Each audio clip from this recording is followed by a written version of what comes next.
Bon Didier, est-ce que tu peux nous présenter en quelques mots ton entreprise? Oui, alors A2SI est une entreprise qui a été créée il y a un peu plus de 17 ans, qui était basée uniquement dans la région rouennaise, et qu'on a développée, l'ayant racheté il y a 3 ans, sur le territoire national. On a aujourd'hui une agence à Dunkerque, une agence à Cergy-Pontoise et une agence au Pontet à côté d'Avignon. On réalise tout ce qui est audit et conseil en sécurité pour les industriels et les collectivités. Donc audit, conseil dans la détection intrusion, la détection incendie, le contrôle d'accès, la vidéosurveillance et bien entendu une supervision de tous ces éléments pour pouvoir répondre rapidement à un défaut et puis faire intervenir rapidement un agent de surveillance. Didier, tu as un certain nombre de bancs d'essai. Peux-tu nous présenter quelque chose au niveau de la détection? Le domaine est relativement vaste. Est-ce que tu peux choisir un produit et nous donner, par exemple, à partir de ce produit, les applications, les possibilités? Oui, alors la détection, c'est un domaine qui est très vaste au niveau de la détection intrusion, à savoir que sur des sites stratégiques, on a des besoins de pratiquer le principe de la poupée russe, avoir un élément de détection le plus rapidement possible dès l'instant où on a un franchissement d'une clôture ou autre.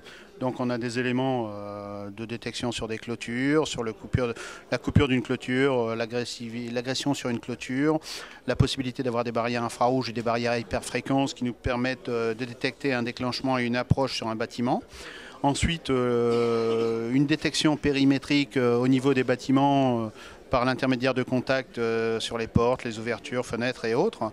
Et ensuite, une détection volumétrique à l'intérieur des bâtiments. Tout ça peut être associé, bien entendu, à de la vidéosurveillance, à du contrôle d'accès.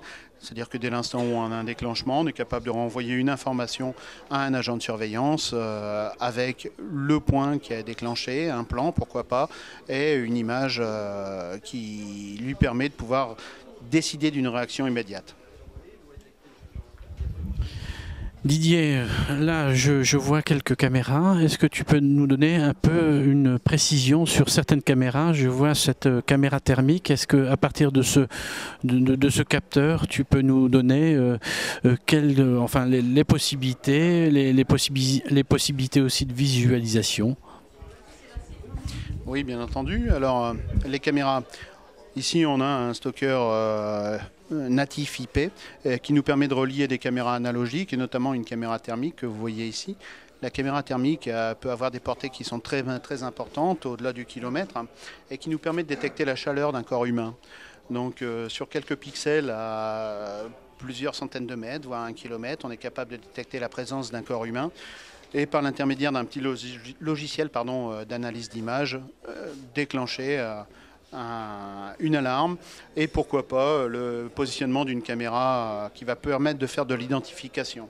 Savoir que la caméra thermique va nous envoyer une information, comme on peut le voir sur l'écran, qui n'est pas précise, mais l'association avec une caméra dôme va permettre de pouvoir aller faire l'identification de la personne qui a franchi une clôture, qui a franchi un espace qu'elle ne pouvait pas franchir. Voilà. Merci pour ces précisions. Nous allons passer à un autre banc d'essai.